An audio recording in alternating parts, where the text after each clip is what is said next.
머뭇거리는 롯 이런 제목으로 창세기 19장 1절에서 22절까지 말씀 우리 함께 나누도록 하겠습니다.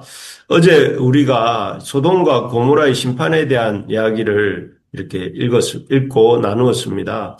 소돔과 고모라의 이 심판을 앞두시고 하나님께서는 두 천사를 보내셨는데요. 이 두 천사는 이 소돔에서 과연 그 소돔의 제약이 어떠한가를 보시려고 보낸 이 두 천사가 엄청난 사건을 경험하지요. 그 사건은 다름 아닌, 잘못된 그 성적 욕망, 여기 아까 읽었을 때에 그 소돔의 그 원근에서 그 늙고 젊고를 상관없이 많은 남자들이 이 롯의 집에 머무는 두 천사를 이렇게 성폭행하려고 찾아와서 했던 그런 시도였습니다. 그들은 롯이 말렸지만 그 롯의 만류도 이렇게 듣지 않았고 또 천사들이 강제로 그들의 눈을 어둡게 했지만 그들의 그런 잘못된 성적 욕망을 자제하지를 못했습니다.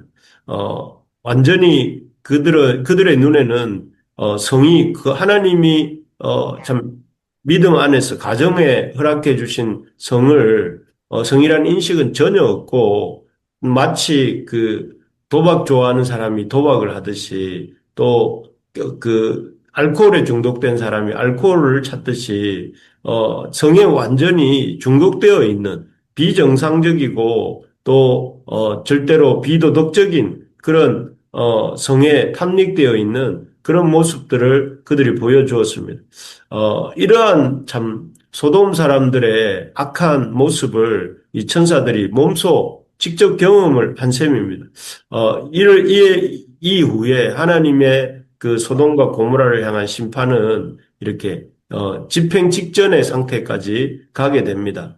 여기 12절에 보면 그래서 천사들이 롯에게 이렇게 12절처럼 말을 합니다. 이 외에 내게 속한 자가 또 있느냐? 내 사위나 자녀나 성중에 내게 속한 자들을 다 성 밖으로 이끌어내라. 이렇게, 최후 통첩을 롯에게 줍니다.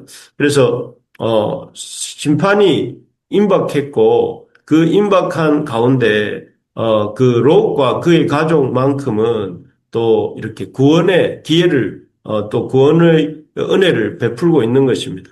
이에 롯이 나가서 이제 그 아내와 두 딸, 그리고 사위가 될 사람들에게 이 여호와께서 이 성을 멸하실 것이다. 14절에 보니까 이 성을 멸하실 터이니 너희는 일어나 이곳에서 떠나라. 이렇게 사위들에게 그래도 이렇게 같이 한 가족인 그들에게 경고를 전했습니다. 하지만 돌아온 반응은 우리가 너무나 잘 아는 것처럼 사이들이 이 롯의 장인이 될 사람 롯의 말을 농담으로 여겼습니다. 다르게 말하면 비웃었다는 것이죠.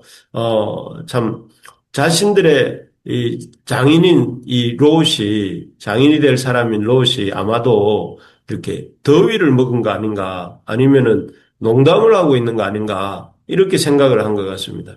정말 이 안타까운 모습이죠. 결국 이 두 사이들은 임박한 하나님의 심판에서 그 이튿날이면 임하게 될 큰 하나님의 심판에서 건짐을 받고 살 기회를 얻었지만 스스로 이렇게 차버리는 어리석은 선택을 하고 만 것입니다. 조금이라도 장인의 말을 이렇게 진지하게 들었다면 그들은 어쩌면 그 심판에서 구원함을 얻고 그 심판에서 구원함을 얻으면서 참 그 하나님의 그 살아계심을 보게 되었을 것이고 그랬다면 그들의 이후의 삶도 완전히 달라졌을 것입니다. 그런데 이들은 그런 어떤 장인의 말을 사소하게 듣는 데서부터 시작해서 결국은 멸망으로 이르는 어리석은 참 결말을 자초한 것이죠. 참 이런 모습을 보면서 왜 이들은 오늘 본문에 나오는 두 사이들이 대표적이지만 두 사이들을 대표해서 이 소돔성에 거했던 사람들이 보이는 반응은 왜 이 구원의 기회가 심판 앞에서 구원의 기회가 주어졌음에도 이런 구원의 기회들을 이렇게 잡지 못했을까 하는 생각을 해보게 됩니다. 그 이유는 무엇보다 그들이 보기에는 소돔과 고모라라고 하는 도시들은 너무 크고 그에 비해서 이 심판을 경고하는 두 천사는 너무 작아 보였기 때문이다 하는 것입니다. 아무리 하나님이 보내신 천사라 할지라도, 그 두 명이 천사가 이 소돔과 고모라를 포함한, 사실은 이 소돔과 고모라로만 우리는 알고 있지만, 이 사해 주변에 한 5개의 도시가 있었다고 해요. 그런데 그 도시들을 이렇게 심판할 수, 있겠는가? 그 작은 그 두 명에 불과한 천사가 그 많은 사람들이 거주하고 있는 소돔과 고모라를 포함한 사해 주변 도시들을 하나님이 심판한다는 것이 가능한가? 이런 생각을, 했을 것 같습니다. 하지만 이제 이 사람들이나, 오늘날도 마찬가지지만 사람들이 놓치는 것은 진리는 다수결이 아니다 하는 것이죠. 아무리 많은 사람들이 이렇게 태양이 지구를 돈다고 하고 또 그렇게 태양이 지구를 돈다고 믿는다 할지라도 사실 자연 진리는 어떻습니까? 태양이 지구 주변을 도는 것이 아니고 지구가 태양 주변을 도는 것 아닙니까? 마찬가지로 아무리 많은 사람들이 하나님은 없고 하나님의 심판 같은 것은 없다 할지라도 지구와 인류를 창조하시고 주관하시는 주권자 되시는 하나님께서 땅을 심판하시겠다 하시면 어떻습니까? 아무리 많은 사람들이 그 말을 농담처럼 여기고 또 심판은 없다 하더라도 하나님의 뜻대로 되는 것입니다. 왜냐하면 하나님이 역사의 주관자이시고 또 하나님이 이 세상을 만드시고 섭리하시고 또 인도하시는 하나님이시기 때문에 그렇죠. 그래서 좀 우리가 참 믿어야 될 것은 많은 사람들이라 또 그들이 하는 주장이 아닙니다. 우리가 믿어야 할 것은 진리가 무엇인가 하는 것이고 그 진리의 말씀을 주신 분이 어떤 분이신가 하는 것을 우리가 명심하고 믿어야 되는 것이죠. 그래서 비록 우리 눈에 보기에는 세상이 커 보이고 하나님의 말씀이나 하나님의 사람 또 하나님이 작게 보인다 할지라도 하나님과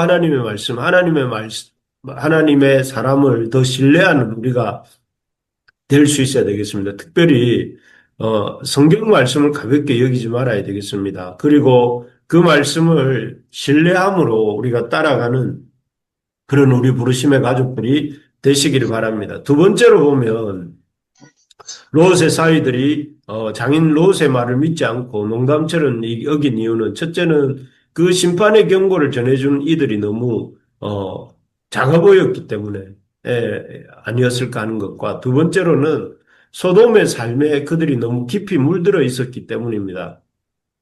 사실 소돔과 고모라를 향한 천사들을 통한 하나님의 그 심판에 대한 경고를 받고도 망설인 사람들은 롯의 사이들뿐만이 아니죠. 롯 자신도 천사들의 경고를 믿으면서도 믿지 않았던 건 아닌 것 같아요. 믿으면서도 그러나 또 그렇다고 해서 완전히 믿은 것은 아니었던 것 같습니다. 그래서 계속 소돔 성 밖으로 나아가는 일을 도망가는 일에 대해서 머뭇머뭇합니다. 그래서 15절에 보면 천사가 롯을 재촉했다 이렇게 나옵니다. 그리고 16절에도 보면 그럼에도 불구하고 천사의 재촉을 받았음에도 불구하고 16절에 보면 롯이 지체했다고 되어 있습니다. 롯이 지체함에 이렇게 되어 있죠. 그래서 이렇게 결국은 롯의 발걸음으로 이 소돔성 밖으로 나온 것이 아니라 그 천사들이 여기 16절에 나오는 것처럼 그 천사들이 롯의 손과 그 아내의 손과 두 딸의 손을 잡아 인도하여 성 밖에 두었다. 이는 여호와께서 그에게 자비를 다하심이었더라고 되어 있습니다. 결국 이들이 자발적으로 나왔다라기보다는 그 하나님의 그 아브라함의 중보 기도를 들으신 하나님께서 하나님의 그 강권적인 은혜로 그 롯과 그의 일가를 이렇게 건져 내신 것입니다. 물론 뭐 이 과정에서조차도 나중에 보면 롯의 처는 미련을 끊지 못하고 결국 슬픈 최후를 맞게 되는데요. 참 어떻게 롯의 두 사이는 말할 것도 없고 롯과 그의 가족까지도 엄중하고 아주 급박한 하나님의 그 심판의 경고를 받고도 머뭇거리고 있는 것일까요?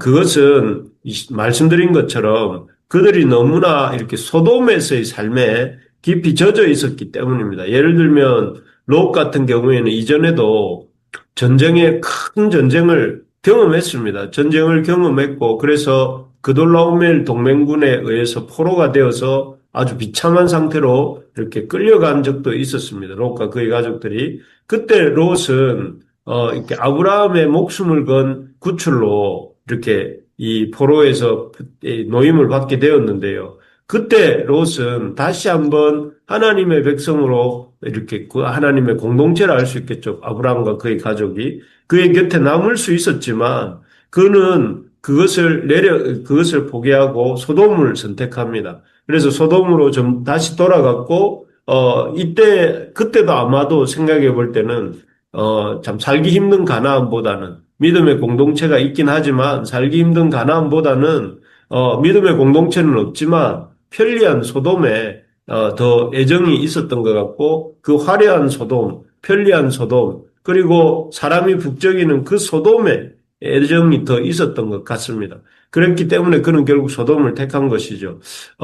그리고 또 지금도 이렇게 참 그 소돔의 더 깊이, 그때보다 더 깊이 소돔의 상과 소돔의 편리함과 소돔의 그 화려함과 그래서 육체의 이 정욕을 만족시켜주는 그 소돔의 삶에 이렇게 젖어 있었기 때문에 롯의 처는 그 너무나 젖어 있다 보니 뒤를 돌아보다가 소금 기둥이 되었고 롯의 사이들 역시 이 소돔을 이렇게 떠나라는 말을 아주 이렇게 비웃으면서 농담으로 여기면서 떠나지 못했던 것입니다. 우리가 기억해야 하는 것은 이 땅의 삶은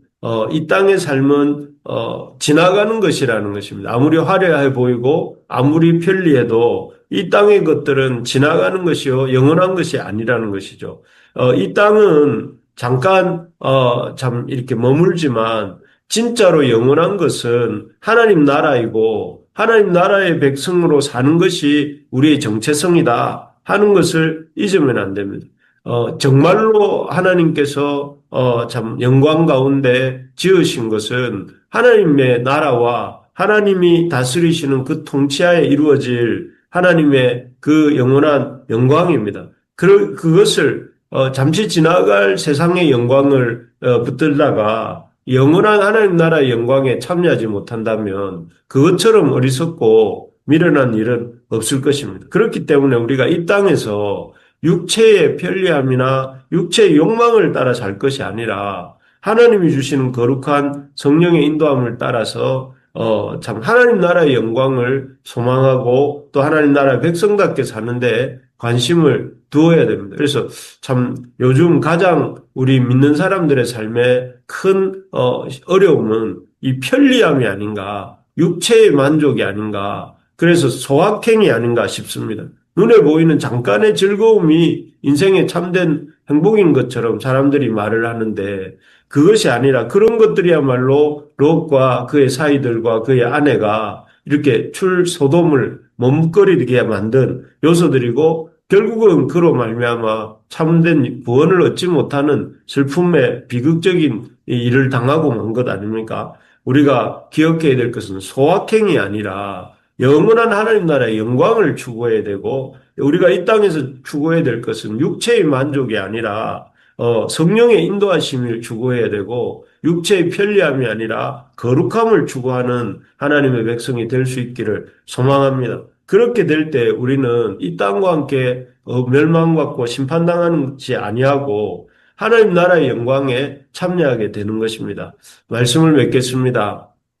오늘 우리는 그 두 천사의 이 엄중한 경고를 받고도 출소돔을 머뭇거리고 있는 두 사이와 롯과 또 그의 아내의 모습을 보았습니다.